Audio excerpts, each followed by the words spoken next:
Hello, hello. Howdy, everyone. Welcome to another edition of Ask the CHOQTOR Live. Let's see who tunes in now. Yeah, we're still experimenting a little bit with different time slots, so we shall see what happens with this 5 o'clock. Tried a little bit later yesterday, and yeah, just still experimenting here. But if you're here and you can hear this, definitely let me know in the chat. Say howdy. Looks like we got 1 or 2 folks so far. Yeah, let's see who shows up today. And what do I want to talk about? Oh, there's 0 right there. Interesting. Well, let's just see if we have anything interesting going on in the natural health world. greenmedinfo.com. Here we go.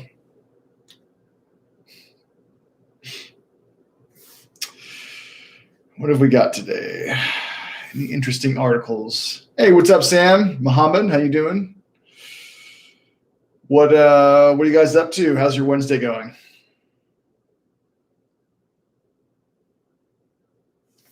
Just trying to see if we got anything interesting. What's up, Gustavo? Looks like we have some previous winners in the house. I think Mohammed, you for sure won. I think one of y'all other folks might have won as well. We've been doing enough of these now where I'm forgetting who all's won, who all hasn't. So that's a good sign. But yeah.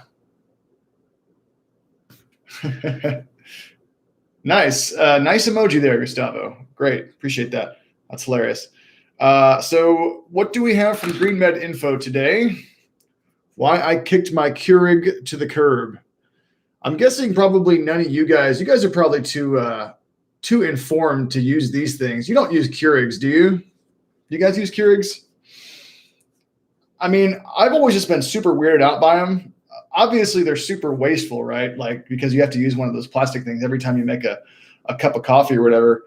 But the thing that's especially uncool about these devices, these Keurig type machines, is the fact that you're adding hot water to thin plastic.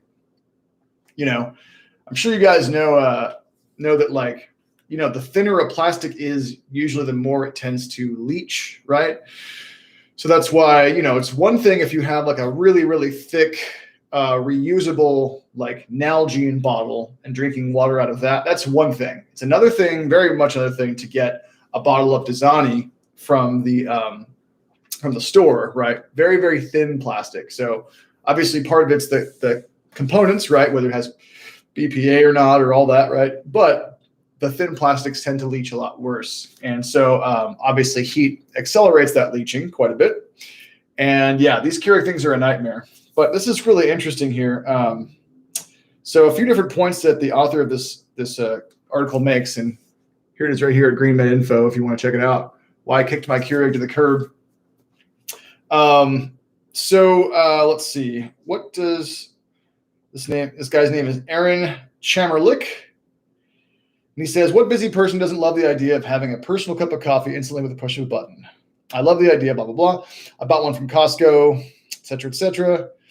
And he wondered questions like, how fresh is the cup of coffee in a K-cup? What toxins is he exposing himself to?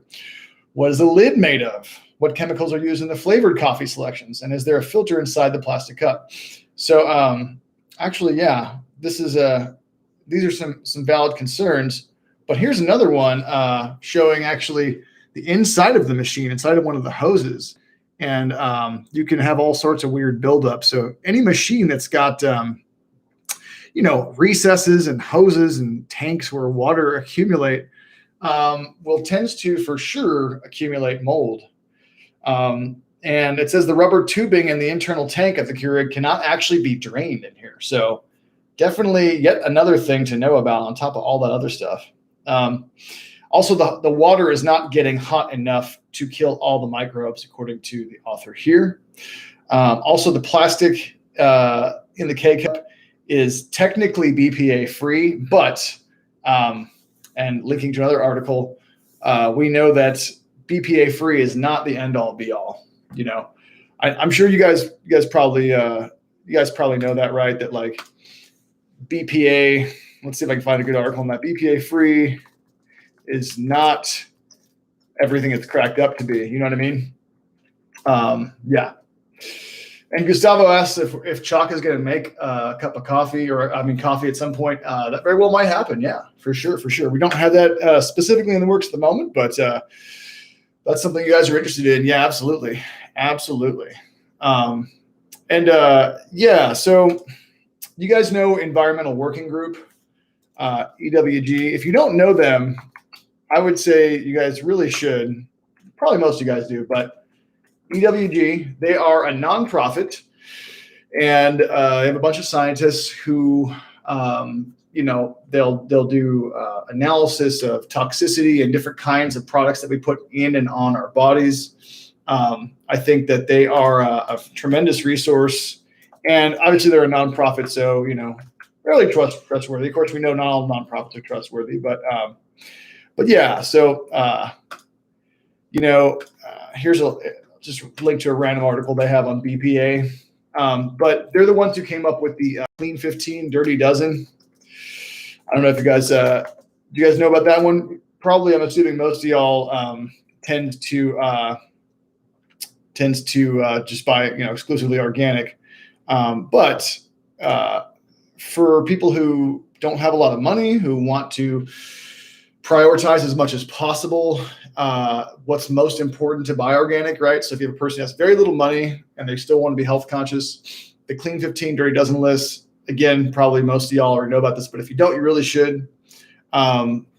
Basically, every year, the scientists at Environmental Working Group, EWG, they'll basically run a bunch of common produce items through a series of labs, and they'll analyze the different pesticide residues they find on them. And essentially, here, I'll send you a little article here just in case y'all don't know, but again, possible that all of you guys already know this. But, they'll figure out what the worst in terms of pesticides for conventional produce and the best are in terms of having the least. And so the idea right there is, again, if you don't have enough money to buy all organic, the Dirty Dozen are the 12 worst items that you never, ever want to buy conventional. Strawberries, always at the top of the list. Strawberries are very porous. They absorb a lot of pesticides. They're very heavily sprayed with multiple different kinds of pesticides. So they always are at the top of the list in the Dirty Dozen. This is pretty crazy. So it wasn't just the amount, the variety and toxicity of the chemicals that spray on strawberries were also problematic. While most crops showed residues of just over 2 pesticides per sample, strawberries average almost eight different kinds of pesticides.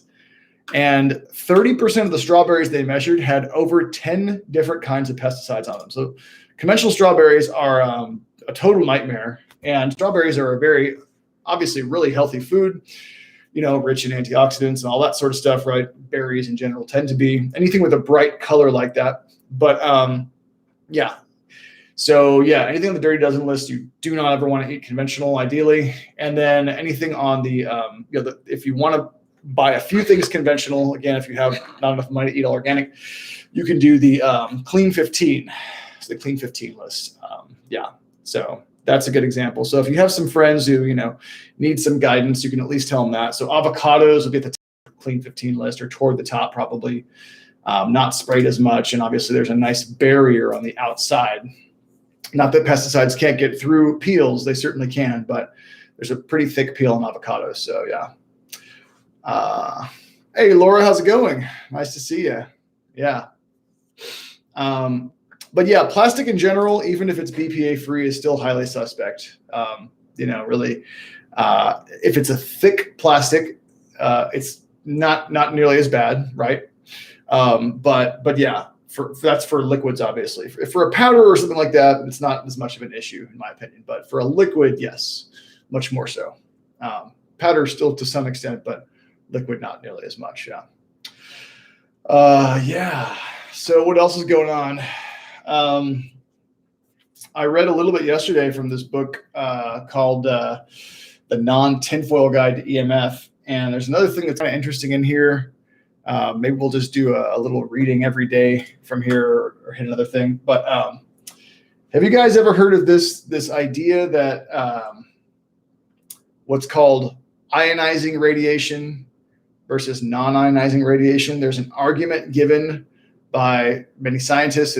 It's a common argument given of why cell phones can't be harmful, why 5G can't be harmful, why Wi-Fi is not harmful, right? And the argument is that it's non-ionizing radiation, and non-ionizing radiation is not bad. So now what does that actually mean? So I'm going to actually, again, quote from this book, The Non-Tinfoil Guide to EMFs. It's an interesting scientific point. So teach you guys something really fast. Ionizing radiation is radiation that carries enough energy to free electrons from atoms or molecules, thereby ionizing them. And by doing this, it breaks chemical bonds. Exposure to ionizing radiation causes damage to living tissue and can result in mutation, radiation sickness, cancer, and death. Ionizing radiation is what we usually think of when we think of like Chernobyl or the atomic bomb, something like that, right?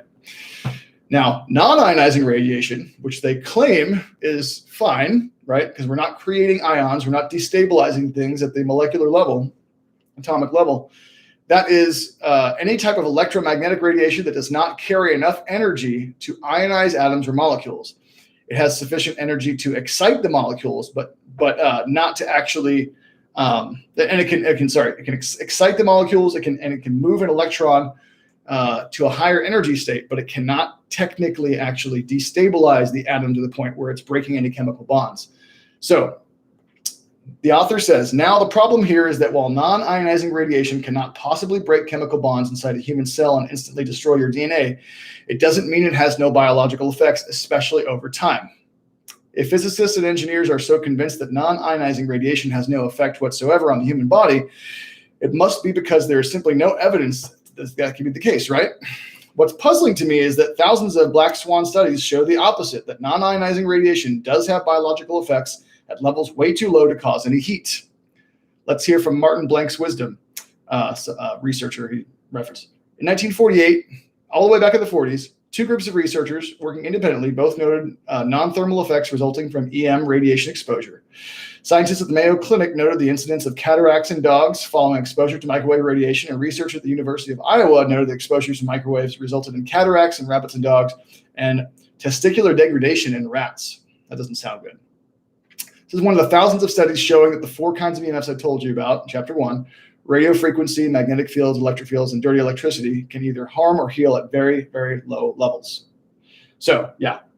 And of course, yes, the C word that rhymes with Prancer that we don't say here in supplements land, the author does go on to talk about that and how non-ionizing radiation does contribute to that. So, yeah. That's the deal. That's the real deal with that right there. Yep. Yeah. And you know, some of this stuff is pretty impressive. Like there's a study, $25 million study exposing rats and mice to the amount of cell phone radiation equivalent to what a human being would get by talking for 30 minutes a day for 36 years. And all sorts of, problems with, let's just say, tissues that are not forming correctly. Again, the C word. So yeah, you guys can say it in the chat if you want, but I can't say it because I work for a supplements company and because that particular disease is in a protected category. So it's dangerous for me to say that. I have to come up with some euphemism for it. But yeah, no, definitely Prancer related issues there. Yeah. So I'm going to continue to read through more of this book and maybe just make it like a little, every time we talk here, canker. Can I say canker? I can say canker. Maybe, yeah. Maybe every time we talk here, I'll just do a little mini segment on EMFs, and obviously we've talked about ways to try to compensate for EMFs, like a broken record. I'm always talking about obviously antioxidants, right? Because I talked about that study yesterday showing that EMFs can have effects on the free radical generation in the body, right? And so, and of course, the king of them, but it'll be coming back out in a couple months, is apex glutathione. And I did read from a study yesterday that showed that EMFs can specifically deplete glutathione, which makes sense because it is the body's master antioxidant. So anytime you have an overwhelming influx of free radicals being generated, then it just makes perfect sense that, of course, you might have lower glutathione levels. Well, you could actually have higher, in a sense, that your body is creating more. But if your body can't keep up with the demands, then yeah, that could be a problem. But anyway, yeah, that's the deal with that. What else you guys got going on? Any questions for me? Let's see what else we got.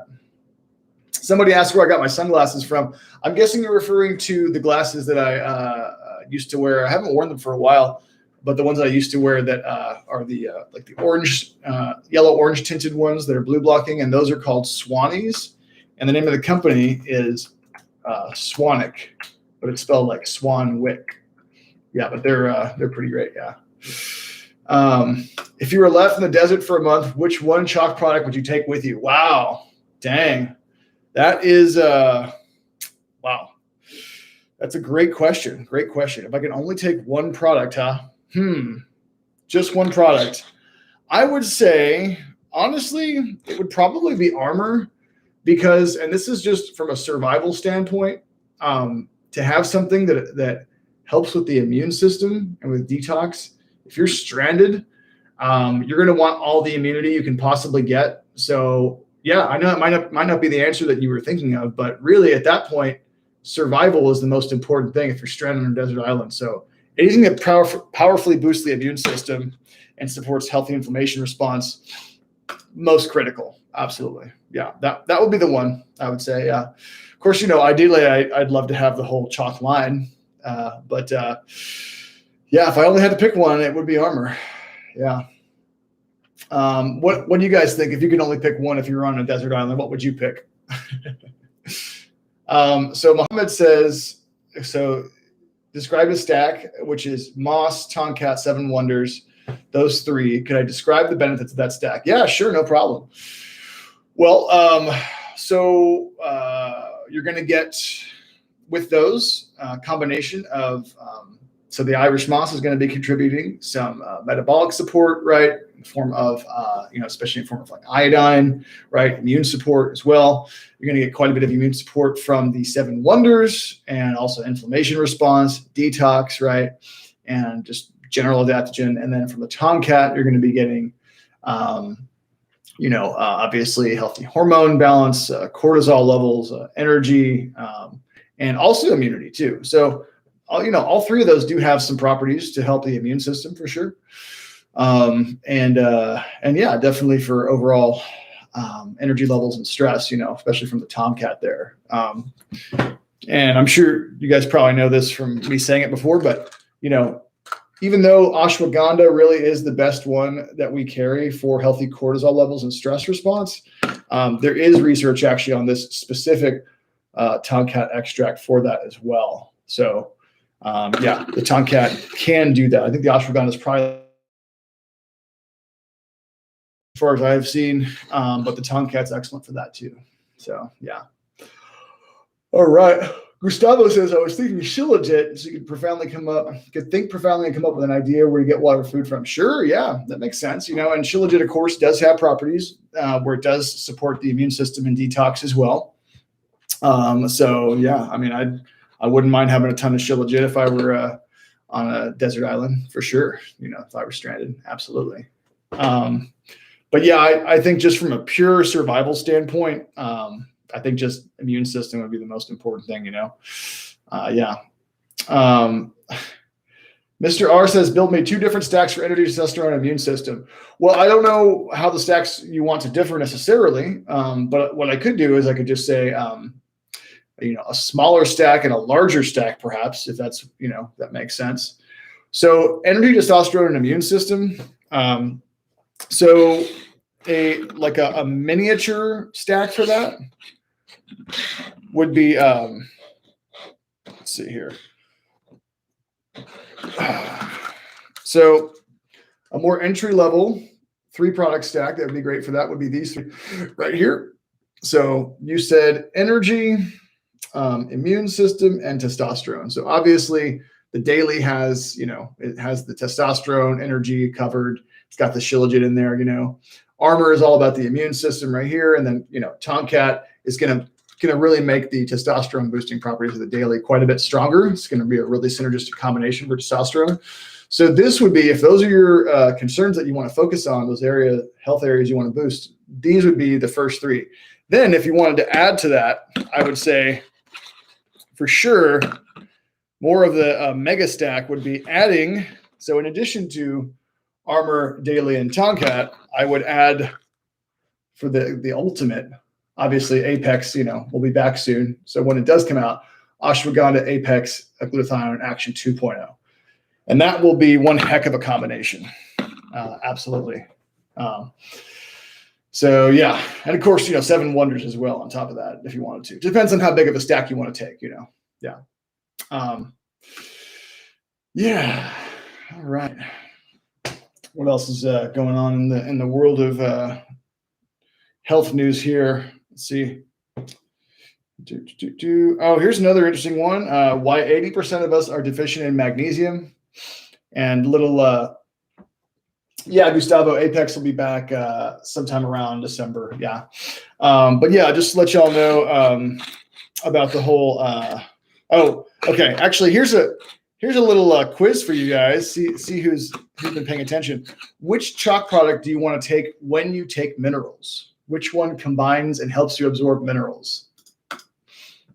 Wonder if anybody who remembers this one. I'm sure a couple of you guys do, because I've mentioned this several times recently on here. But yeah, so there's a specific CHOQ product that you want to take because Shilajit is correct. That's right, Mr. R. Yeah, Shilajit helps you absorb minerals. So if you're taking magnesium, you want to take it with your Shilajit. If you're taking zinc, take it with your Shilajit. Or if you're doing a really badass smoothie that's just got a bunch of mineral-rich fruits and vegetables in it or whatever, primarily fruit, I'm sure.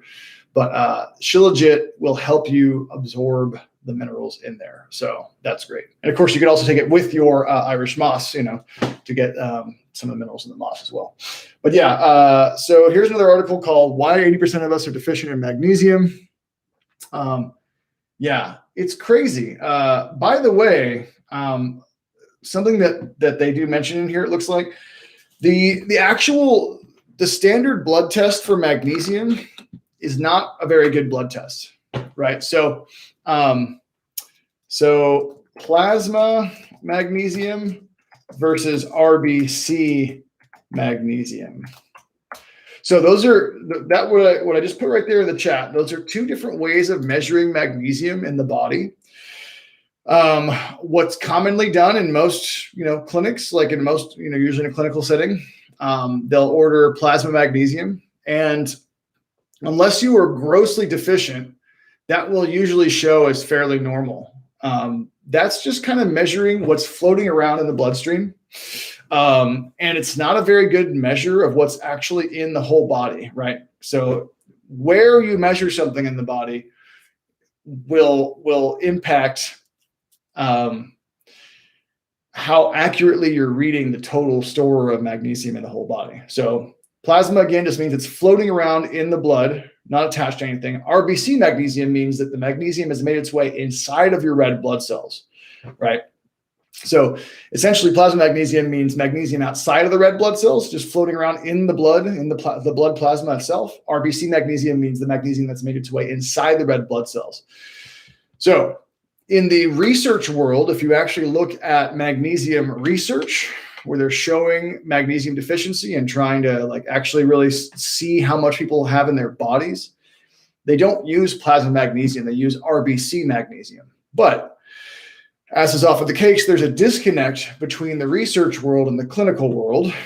And so unfortunately, it's very common for someone to just get plasma magnesium and them to think, oh, I have plenty of magnesium. But that's not really going to show your true magnesium status. RBC magnesium, you can get that.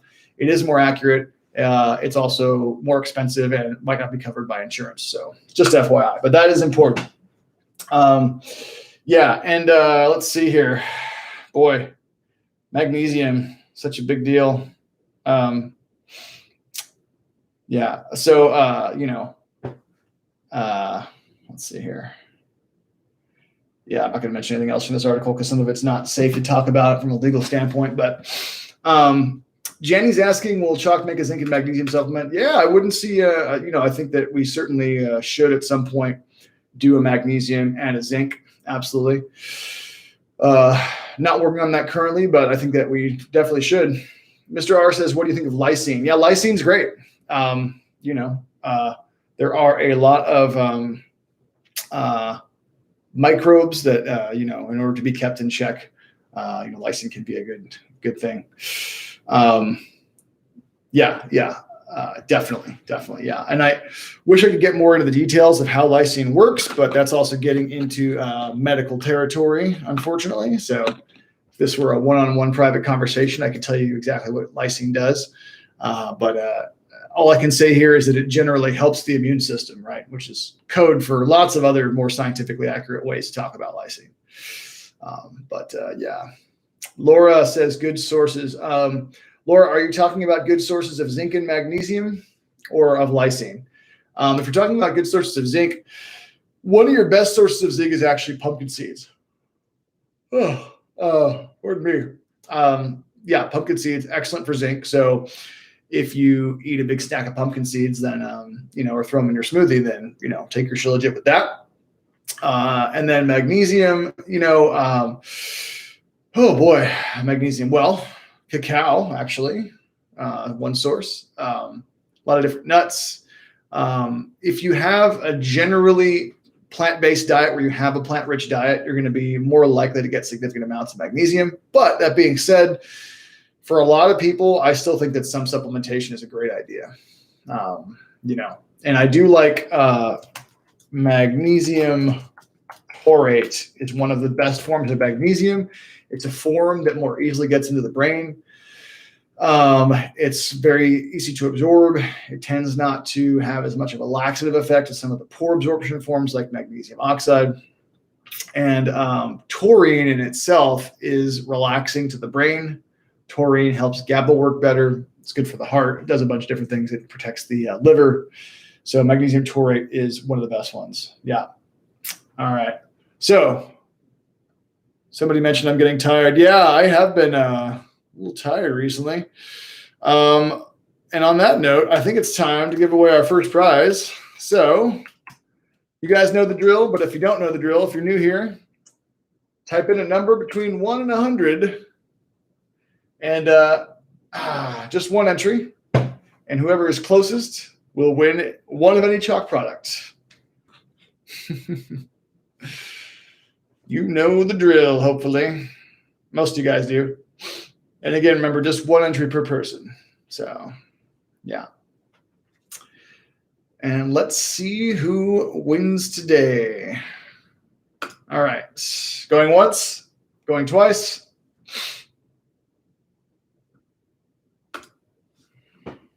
All right. Let's see what we got. Tell CHOQ at CHOQ.com, Glow 120, and tell them that you won prize number 1, which is, again, one of any CHOQ product. And actually just go ahead and tell them that, which product you'd like. So, yeah.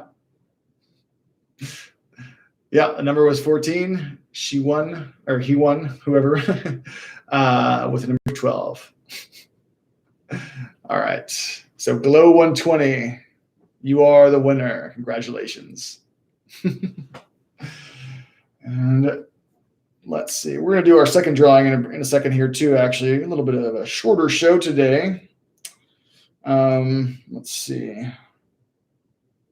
See if we have anything else interesting going on in here. 61 health benefits of omega-3 fatty acids. Glow 121. Glow _120 is the winner. So yeah, with respect to omega-3s, I wonder, do you guys take omegas? Are you guys a fan? If you do, I personally recommend doing an algae-based omega if you can, because, I'm not saying you have to be, this is not a message for, people being vegan or something like that. But the reason not to do fish oil is because if you want something that actually has super, super, super low heavy metals, the algae is the way to go. With fish oil, they have to do these elaborate techniques to get rid of the heavy metals. And by some accounts, they might actually enhance the absorption of some of these metals. The algae-based omega-3s, they actually they are far safer. You can grow algae in a controlled environment. They contain the same molecules, EPA and DHA. So yes, I think that just a little public service announcement there. If you're doing omega-3s, which I think a lot of people should do, then algae omega is the way to go. And on that note, so that I can, probably take a break here since clearly I'm tired today. Let's do our drawing for number 2 real quick here. So one more time, give me a number between 1 and 100.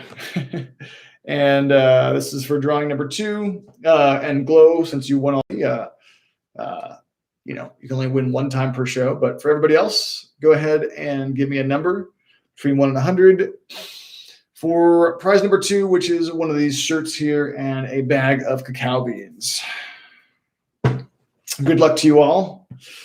Make sure you're focusing really heavily on your third eye there, so you can psychically intuit the number that this random number generator is about to spit out here in a moment. Let's see what we get. All right. And what do we got? Okay.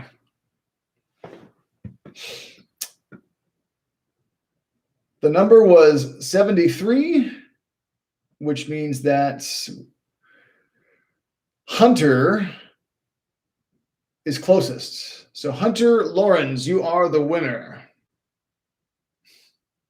Congratulations, Hunter. So yeah, Hunter, email CHOQ.com. Go ahead and pick your shirt out. Just, go to CHOQ.com, look at the products. You can pick out whichever color, size shirt you want, and tell them that you won today. And you will, what's that? Was this Gustavo? Oh, I'm sorry. Hold on. Wait a second. 69.73. Oh yeah, no, you were right. You were right, actually. I'm sorry about that. Yeah, I am tired today. All right, so not this time, Hunter. My apologies. Gustavo, you won. You won prize number 2. But you know what? Since I said Hunter already, we're just gonna we'll give both of y'all prize number 2 today. So that was my mistake. I don't want to take the prize back. So you guys both win, and I'll email CHOQ and make sure they know. So Hunter and Gustavo, you guys both email CHOQ@CHOQ.com. Tell them that you'd like your shirt and your bag of cacao beans, and I'll make sure to message them CHOQ@CHOQ.com, Gustavo. So CHOQ@CHOQ.com. Email them and tell me one prize number 2, and they will get you taken care of. So clearly I need a nap, everybody. So, even with all this CHOQ in my system, even the CHOQTOR gets tired once in a while. Yeah, for some reason I've had a hard time sleeping lately, but I suppose that's what happens whenever you think a lot. And I certainly am a thinker. So apparently I need to just probably meditate more, do more breath work, and maybe take more ashwagandha. But all right, so that's all we have the time for today, folks. I'm going to chill out, and hopefully I'll be better rested tomorrow and a tad more lively. I will see y'all then, and until then, stay human.